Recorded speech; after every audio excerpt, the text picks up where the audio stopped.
Bien, finalmente en esta clase vamos a ir puntualizando un tema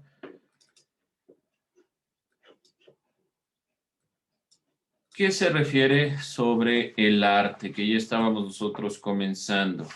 El tema en sí mismo se refiere específicamente a la estética y la belleza en las diferentes expresiones,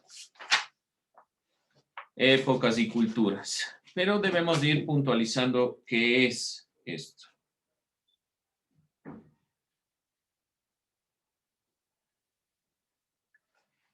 Vamos entonces a ir tomando en cuenta. Vamos primero con la palabra estética. Del griego estetike, que significa percepción.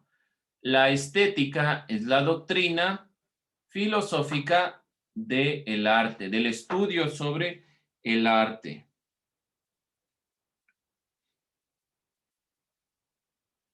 Vamos a ir tomando en cuenta esto, entonces.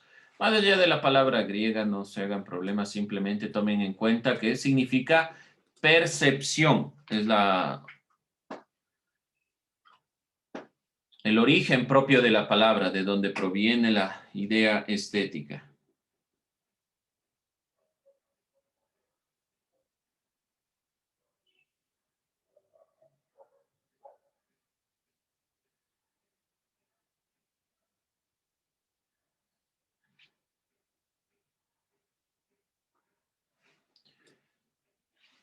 Vamos a considerar que el arte o al arte como mímesis. Propiamente, la estética se ocupa de reflexión filosófica de la belleza. Entonces, es el tema del arte, aquí una doctrina filosófica del arte, específicamente que se ocupa de la belleza. Este es el ámbito que estudia propiamente la estética. Esto es lo que estudia la estética.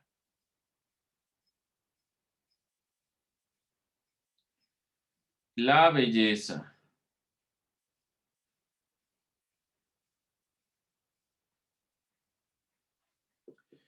Y dentro de esta consideración vamos a revisar la conceptualización del arte en las diferentes épocas, como nos dice propiamente el tema.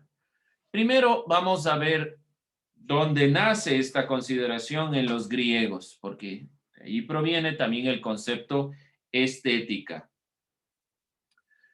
Para ellos el arte era mímesis. ¿Y qué es la mímesis? Una imitación. Para la época griega, entonces el arte era una imitación.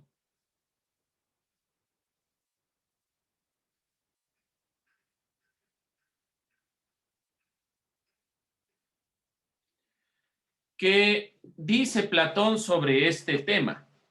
Para Platón, el arte debía plasmar una copia pasiva de la naturaleza. Para Platón, entonces, el arte no es otra cosa que una imitación de la naturaleza de forma pasiva. Para Aristóteles, la imitación es lo que las cosas son o pueden llegar a ser, pero también es una interpretación, una imitación.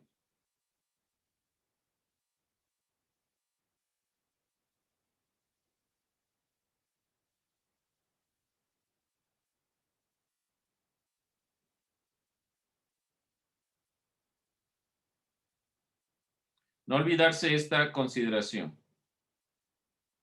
Para los griegos es mímesis. El arte para los griegos es una imitación de la naturaleza. Por eso esta perspectiva que les pongo a la derecha es una representación de lo que se ve en la naturaleza. En la época griega, entonces, esta interpretación se intenta mostrar simplemente como la imitación. No se olviden, lo que estamos viendo es el ámbito de la estética alrededor propiamente de la concepción o consideración de las épocas. En cambio, para la Edad Media, el arte,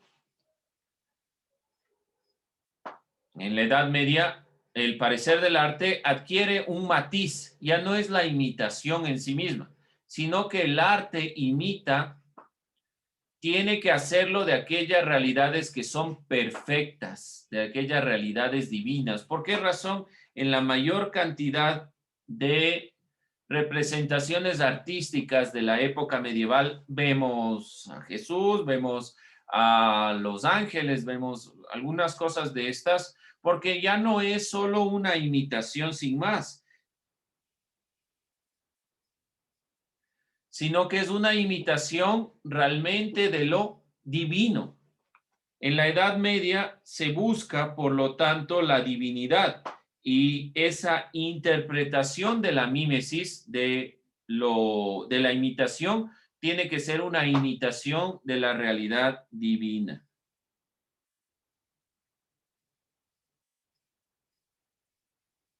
¿Alguna duda hasta ahí?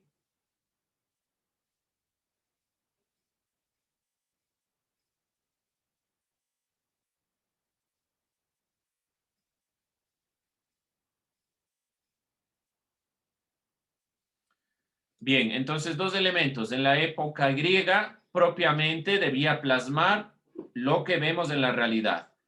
Es una imitación tal cual de la palabra imitación. En la Edad Media es una imitación, pero de las huellas que ha dejado la divinidad, que se reproducen en la naturaleza. Entonces, la naturaleza no es una naturaleza sin más, sino una naturaleza devenida o que se representa desde la divinidad. Vemos ahí una representación clara de cómo se va dando en la Edad Media la perspectiva manifiesta desde lo divino. En cambio, en otra época, en el Renacimiento, la idea de mímesis en el arte gozó de su mayor esplendor hasta el Renacimiento, pues en esta época se plantea la concepción de emular no solamente la naturaleza, sino a sus mejores imitadores, los griegos y los romanos. ¿Qué es propiamente el Renacimiento? Esta época es el renacer de las ideas griegas y romanas. El Renacimiento es un movimiento artístico europeo que comienza a mediados del siglo XV. Entonces, no se olvide esto. Voy a tratar de dibujarlo. Siglo XV. A mediados del siglo XV comienza este ámbito. Donde tiene mayor esplendor el Renacimiento es en el siglo XVI, por la incursión también en la ciencia y todos estos elementos, pero podemos plantear que a mediados del siglo XV, a medio siglo, se fue dando esta consideración.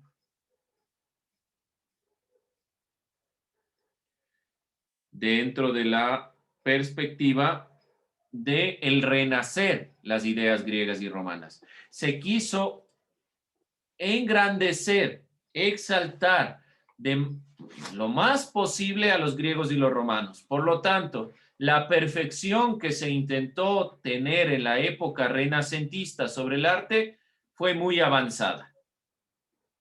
Hasta aquí llega realmente la perspectiva de la mímesis, es decir, de la imitación. ¿Por qué razón? Porque el arte comienza a tener otra característica ya a partir de la época moderna. Vemos ahí es uno de los cuadros más representativos en cuanto a lo que estamos viendo. Es sobre la filosofía, ¿sí? A la izquierda está Platón, Aristóteles y alrededor encontramos algunos filósofos. Por aquí está Epicuro, Diógenes, y así se encuentran varias representaciones. Por acá está Pitágoras. Es un cuadro muy interesante el que vemos aquí, porque tiene bastantes representaciones desde la época renacentista y realmente representa la perfección en tanto la simetría, la proporción, los cuerpos y demás elementos. Ahora, ¿qué pasa en el arte moderno, en la modernidad? Se va un poco acabando esta perspectiva de la imitación y la mímesis, se va cuestionando a la imitación. Vemos que según el filósofo Immanuel Kant, plantea algunas características de la belleza que se configuran en la modernidad. Primero, existe un placer sin interés. Lo bello agrada en sí sin que remita a un concepto de la naturaleza, sin que pretenda poseerla, sin que pretenda que realmente ¿cómo decirlo? La naturaleza sea plasmada tal cual, sino que es una representación y no es imitación. Kant dice, y no se olvide, lo que estamos viendo aquí es en cuanto las características de la belleza según Kant, ¿sí? Kant plantea también que la finalidad no tiene objetivo. La finalidad de la obra artística es su contemplación porque produce placer y no es una consideración propia de, por ejemplo, qué pensaban los griegos, qué pensaban los renacentistas. Hay que poseer esa perfección que está en el ser humano. Entonces hacemos una representación en una imitación casi perfecta de la realidad del ser humano. Pero en cambio en la modernidad se va a cuestionar esto y se va a criticar esta idea. Por lo tanto, no tiene objetivo el arte. No tiene una finalidad que no sea la contemplación y la belleza. El arte en la modernidad es universal sin concepto. Lo bello se resiste a ser calificado en cualquier tipo de juicio. No podemos decir si es bueno o malo, es lo que está diciendo Kant. Es bello o no, pero no podemos decir si es bueno o malo. No hay juicio aquí. Miren, ya comienza a darse este tipo de arte. El pintor francés Paul Sennett consideraba que el artista no debía imitar la naturaleza, sino comentarla y construirla. Si se dan cuenta, en este cuadro, la pintura en sí misma se va perdiendo en el horizonte. No hay una delimitación de los colores, se va perdiendo en toda la perspectiva. No vemos, por ejemplo, esto en comparación de la imitación en sí misma. Si ven la diferencia, la utilización del color, la delimitación de las líneas, la perfección geométrica que existe, a diferencia de lo planteado aquí. El filósofo alemán Schelling señala que la pieza artística es la máxima expresión de la libertad humana y constituye como la manifestación finita del absoluto infinito. Dentro de esta consideración, entonces, podemos nosotros considerar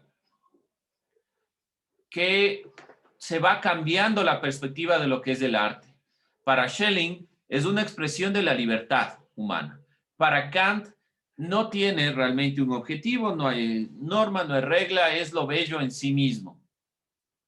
Para Hegel, el arte es la apariencia sensible de la idea, la cual es universal, infinita y libre. Entonces, ¿qué es realmente el arte? Una expresión de la idea. Hegel es uno de los representantes del idealismo alemán, por lo tanto, representa, o el arte representa toda consideración de la idea.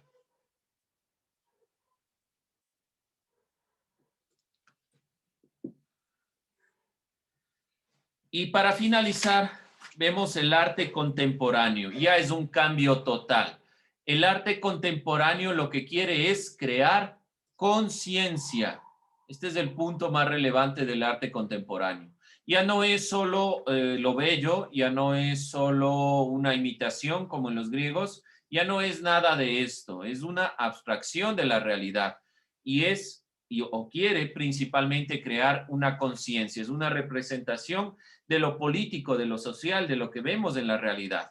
No solo de la naturaleza, no es una representación del cuerpo, no es una representación de lo natural, no es esta perspectiva de comentar y construir la naturaleza, sino va más allá. Es principalmente una reflexión sobre la realidad.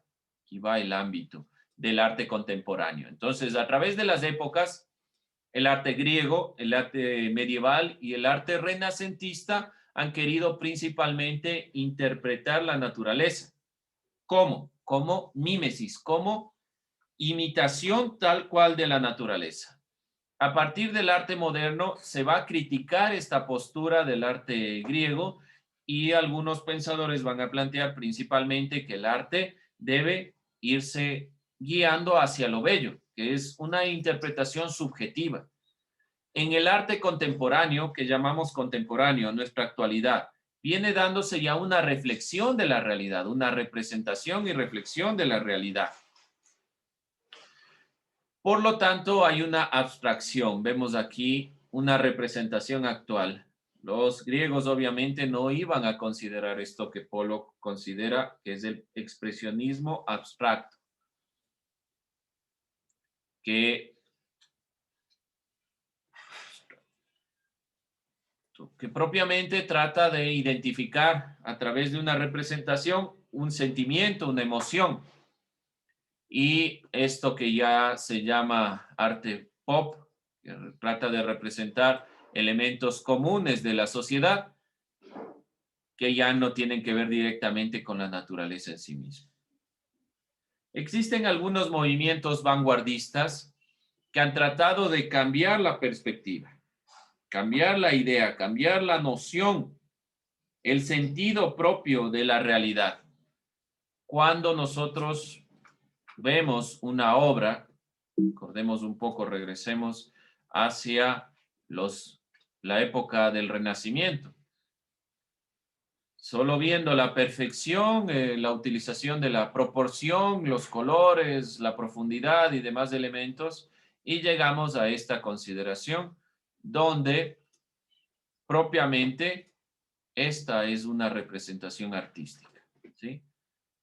¿Por qué? Porque trata de criticar los preceptos estéticos, las ideas propias que se van planteando, la idea de la belleza, la idea de lo perfecto.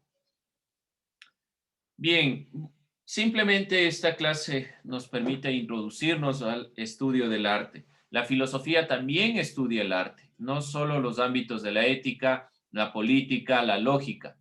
La filosofía también le interesa la belleza, que es una consideración que puede irse planteando desde el ser humano.